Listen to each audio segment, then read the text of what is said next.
BJP अध्यक्ष पर सुभाष बराला पर लड़के पर आरोप लगे हैं कि उन्होंने लड़की को छेड़ा और मामला दर्ज हुआ। किस तरीके से देखते हैं? 3 दिन तक भाजपा की एक यहाँ पे लगातार ये कह रहे थे कि कैसे सबको अलग अलग जिम्मेवारियां दी जाए। इसके लिए 3 दिन से भाजपा की क्लास लगाने के लिए इनके राष्ट्रीय अध्यक्ष आए हुए थे और मुझे लगता है कि जहां उनको कोई राजनीतिक ज्ञान देना चाहिए था, वहां शायद ये बता के गए 3 दिनों में कि कैसे नारी का अपमान किया जाए, कैसे नारी के चरित्र को धार धार किया जाए।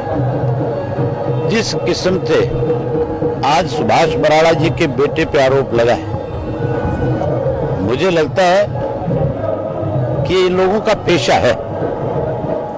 पहले इनके भतीजे के ऊपर एक बड़ा गंभीर आरोप लगा था कि अपने ही पड़ोस में रहने वाली लड़की हमारे प्रदेश के अंदर गांव की जो बेटी होती है, गांव की जो बहू होती है, गांव की जो ताई चाची होती है, वो किसी एक घर की नहीं, वो पूरे गांव की होती है।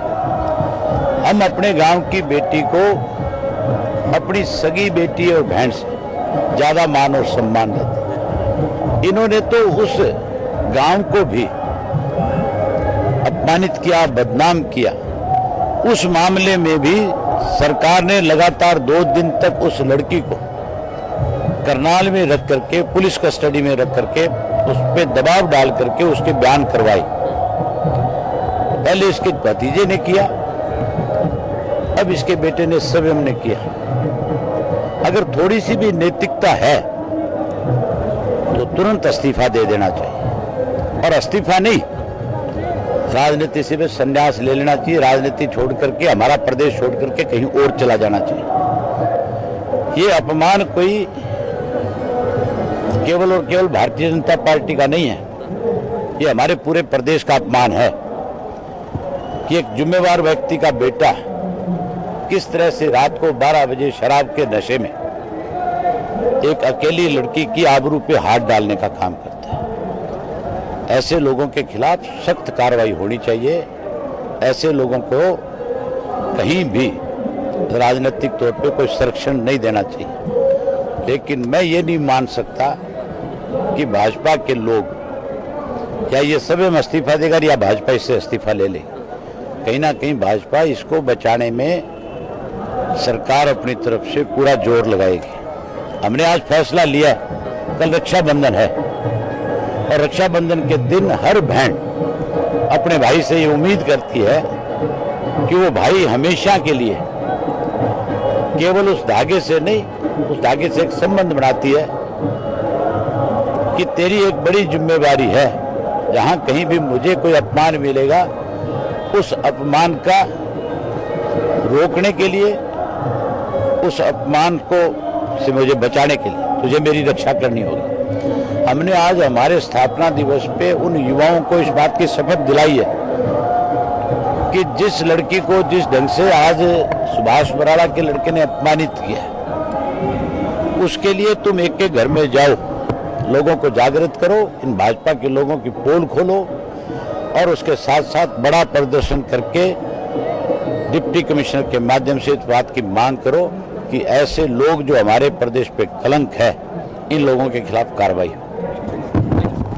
और दूसरी तरफ प्रदेश में इस तरह की घटना की बीजेपी जो है, जो बेटी बचाओ बेटी बढ़ाओ की मांग करती है, उसके प्रदेश अध्यक्ष के बेटे के खिलाफ ये बात आप लोगों के माध्यम से हमारे तक पहुंची है और इस बात में अगर कोई भी सत्य है तो मुझे लगता है कि नैतिकता के आधार पर ऐसे व्यक्ति को स्वयं जब तक ये सिद्ध ना हो जाए कि ये जो कंप्लेंट थी ये ठीक थी या नहीं थी, तब तक स्वयं को राजनीति से दूर कर लेना चाहिए। इतिहास में जो रोल मॉडल्स राजनीति में रहे हैं उनने ऐसा किया भी। आरोप तो सब पे लग सकते हैं, मेरे पे भी लग सकता है, आप पे भी लग सकता है, मगर जिस पे लगा है उसने अपने आप को राजनीति से किनारा कर उसका सामना किया है।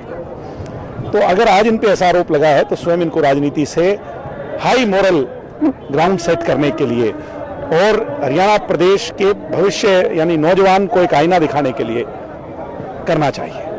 जब इस तरह ये शर्मनाक है।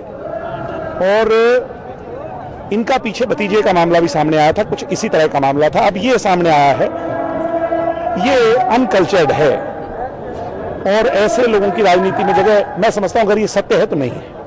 क्योंकि जिस तरीके से जो मामला आया है उसके बाद युवाओं पर जिम्मेदारी बढ़ जाती है, क्योंकि लड़की यदि इस तरीके से सुरक्षित नहीं है, उनका पीछा किया जाता है, तो जाहिर तौर पर आपका युवा निश्चित तौर पर जब भी इस तरह के कोई मामले आए, चाहे वो गोपाल कांडा का मामला था, उसके बाद चाहे कोई भी मामला ऐसा आया जिसके अंदर महिला पर कोई उंगली उठी, चाहे वो मामला ये पीछे जो घटना घटी थी गोहाना की बेटी थी, दलित के घर की लड़की थी, उसका मामला था, ये सारे मुद्दों पर हमने राजनीति चमकाने के बजाय लोगों के बीच में जाकर के उनको न्याय दिलाने की बात कही और न्याय दिलाया भी। तो अब भी जब ये बात हुई है, पार्टी जो भी जिम्मेवारी हम कार्यकर्ताओं की लगाएगी, हम तो पहली पंक्ति के लोग हैं, वहीं आगे जाकर खड़े होकर के जो पार्टी जिम्मेवारी देगी उसको बखूबी निभाएंगे और ऐसे लोगों की राजनीति में जगह ना बने आगे समय उसको इंश्योर करें। आज 15वां स्थापना दिवस है इनसो का, 15 दिन का अल्टीमेटम आपने हरियाणा सरकार जो 15वां स्थापना दिवस है, दुष्यंत जी ने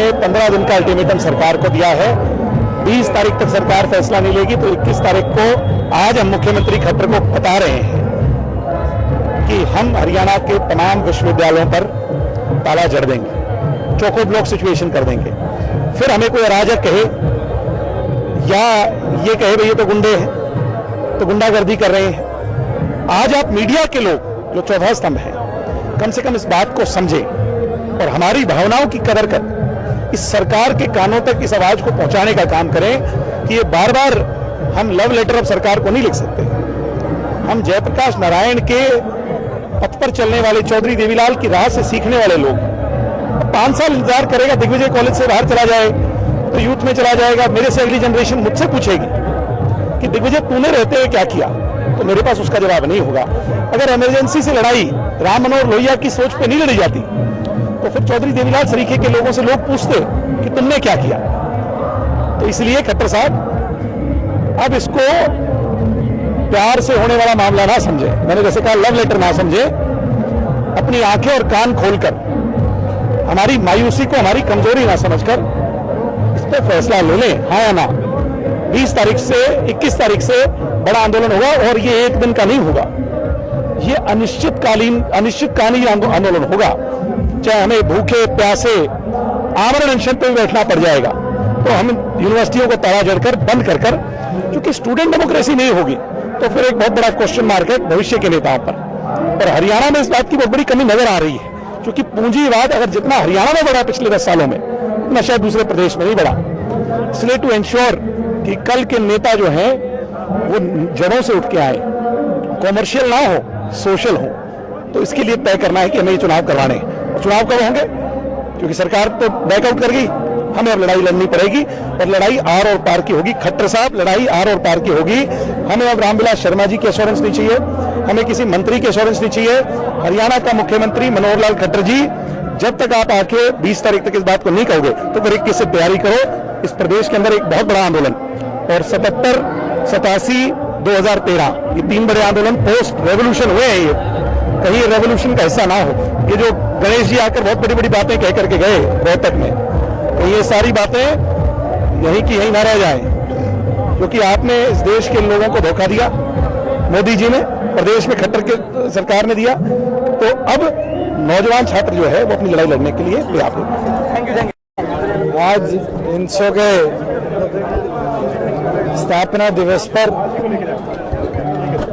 इनसो की इकाई ने यह फैसला लिया है कि सरकार को 15 स्थापना दिवस पर 15 दिन की मोहलत और हम देते हैं, और अगर सरकार द्वारा अगले 15 दिनों में छात्र संघ चुनाव के लिए कोई फैसला नहीं लिया गया तो तमाम सरकारी यूनिवर्सिटियां 12 के 12 कैंपसेस जो हरियाणा प्रदेश में है उनके ऊपर हमारी स्टूडेंट इकाई ताला लगाने का काम करेगी जब तक सरकार ये फैसला नहीं लेगी।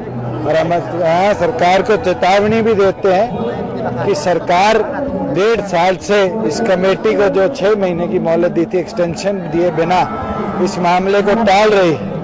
आज सरकार द्वारा अगर इस पर फैसला नहीं लिया गया तो बड़े कदम हमारी छात्र इकाई की तरफ से भी उठाए जाएंगे। भूषण जी, आज सुभाष बराला के लड़के पर छेड़खानी के आरोप लगे। आईएएस उसकी लड़की ने देखिए, आप जैसे साथियों के माध्यम से ये सूचना आई है कि भारतीय जनता पार्टी के प्रदेश अध्यक्ष को बेटे को अरेस्ट कर लिया गया एक सीनियर आईएएस की डॉटर के साथ दुर्व्यवहार करने के मामले पे। मुझे लगता है नैतिक जिम्मेवारी 3 दिन के भारतीय जनता पार्टी के समागम के बाद जहां अमित शाह जी खुद चरित्र विस्तारण के बारे में उनको सिखा कर गए, अगर इस तरह की बात सामने आती है तो नैतिकता के आधार पर सुभाष बराला जी को भी अपना इस्तीफा देना चाहिए, क्योंकि एक बहुत बड़ा आरोप है।